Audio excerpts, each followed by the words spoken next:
there's treats inside or ice cubes or even fish, they might have to move a toy a certain way in order to get their reward. Alright, well, so they have toys in there and they get to move that. Do you talk about each other? What is that? Whatever they feel like. They could be playing at Dolphins or especially figure puzzles out, and we do that through learning sessions. We also give them time to socialize and work on their bond of trust with their trainers as well. So there's fun sessions. There's also medical sessions that happen here. We need to make sure our dolphins are as healthy as possible, which means daily medical checkups, and also routine medical exams when are needed. And you guys actually get to see that happening. If you have any questions about any of this, we are open. We have lots of staff members roaming around here who can answer your questions. So as we're watching our dolphins now getting ice cubes, who knew they love ice so much? But there you go. Let's start rating this session. Let's see if it worked. We rate on a scale from 1 to 3. 1 meaning they didn't care and they ignored us. 2 meaning they came over but they pretty much checked us out and left because they weren't interested. 3 meaning that we had their attention the whole time. And they Yeah, I know. 3 is probably a good number for ice here. So what do you guys think?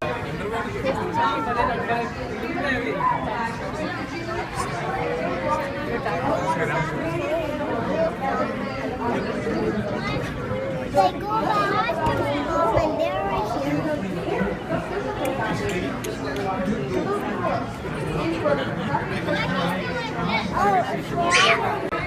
Video తీస్తున్నాను. I'll take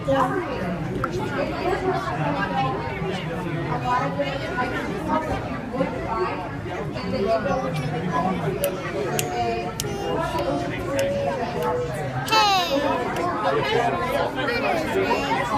That'll be good. Just be good. Puffin feeding.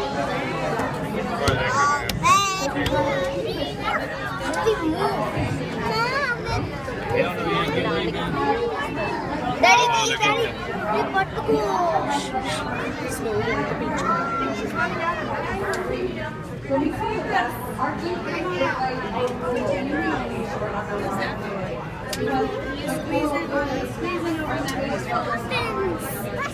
Puffins! Hi, Puffins! Mama, we want to eat this. Mama! You like the Puffins? How is it? They're bringing food. Awesome, you're going to get to watch them.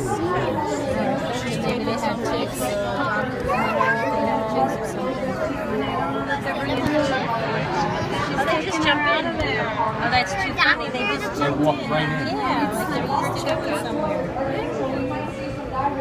And that rock right there is the door.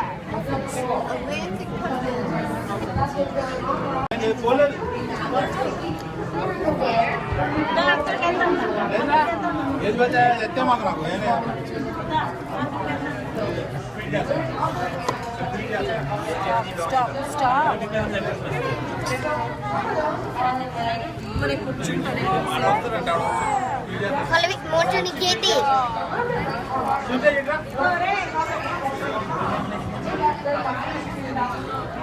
వస్తాడా వచ్చి వెళ్ళిపోయాడా వస్తాడు 3 o'clock వస్తాడు అడిగి వచ్చాడు అమ్మాయి వచ్చి పట్టుకెళ్ళింది కానీ 3 o'clock వస్తాడు పట్టుకెళ్ళిపోతుంది బేసికల్గా వాటిని పట్టుకెళ్ళిపోయింది 4 గంటలు పట్టుకెళ్ళిపోయింది లోపలికి ఫోన్ తీసుకున్నా ఎనఫ్ లాగా బయట ఫోన్ వచ్చాను But it's exactly 1 minute.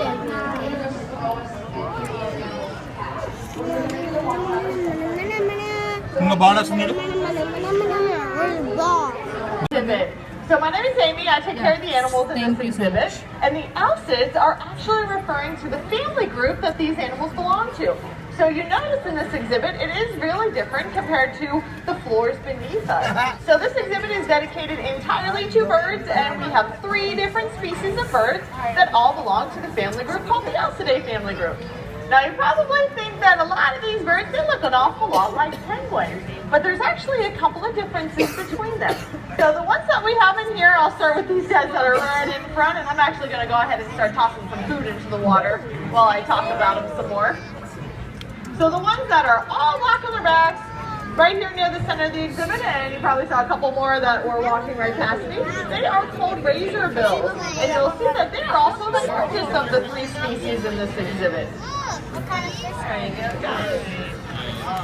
Now the other species that you're seeing in the water that is also black and white, there is one over here by the glass. And the second one is over off to the far corner. They're all black with white patches on their wings, and they have very pointy black bills. They are called black guillemot phase. They're actually the solid black color. So they have molted out all of the spotted feathers. So when the breeding season comes around, these guys are all covered with the solid black feathers. And you'll see them looking like this all the way through the end of summertime. So breeding season for these birds lasts from about the end of March all the way to the end of August. So it's our spring and summertime. Now the other 2 species, they do change over, but it's a little bit different. So the razor bills have acquired a white mustache right on the top of their bill, and you'll see that these birds right here in front are giving you a good show for their mustache across the top of the bill.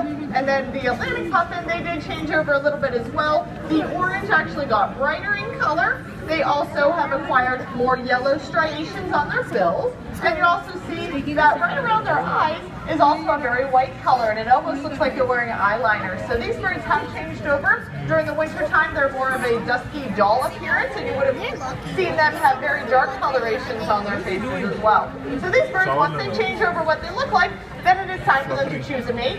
Most often these birds will choose the same mate that they have used in previous seasons, and we see that in our exhibit as well. Once they have chosen a mate, then it's time to choosing a nesting site. So a lot of our birds you'll see are going in and out of these burrows behind me. So you may have seen this pair come out from the burrow off to the side. So there's a few that are down in the lower section, and you'll see a few on the upper area and right over here by the door as well. So there's a few different places for these birds to be able to find nesting places. And they do look for their nesting site instead of building it from scratch. So what they're doing is they are picking out burrows that are going to be away from weather elements and also very well camouflaged, so predators aren't going to be tempted to go inside the burrows looking for eggs or for chicks. So these guys have a very important task of looking for burrows that are going to be pretty far out of the way of high tides and heavy winds. You'll notice that some of our burrows even have kelp pieces drooping down. Now in the wild, they're going to look for ones that are going to be pretty well camouflaged. That way the predators aren't going to be tempted. But then they're also going to be looking for burrows that go back a couple of feet with a bend in the middle. So now that is going to help them out is when it is time for eggs and for chicks, they're going to lay them at the very back of the burrow. Then the predator won't be able to see them around the corner. So they're less likely to go inside the burrow. These birds are very protective of their nesting burrow, and when it is time for eggs and chicks, so they'll always see a bird inside the burrow or at the very entrance when there are chicks around. So these guys are definitely very, very important to each other. One will be in the water foraging for food, and they also have to sustain themselves too. So when it is time for them to have chicks, you'll notice that these birds will go into the water one at a time. The other will stay with the chick or the egg. When that egg hatches, these birds are going to be in the water bringing food back. The types of food that they're going to be bringing for the chicks are really super tiny fish. And a lot of times it's going to be fish that is really high in fat content. So the types of food that we feed in our exhibit, we have a few different varieties. So the super tiny small fish, these ones are called silver sides. The slightly bigger ones, so you can see like this one is called a lake smelt. And then we also have in here some pieces of capelin and also ocean smelt, so we slice those into small pieces for these birds. And then we also are using a crustacean called krill.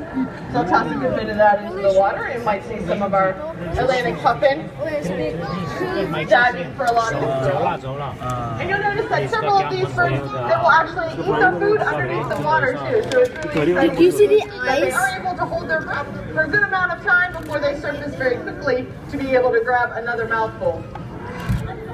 There we go.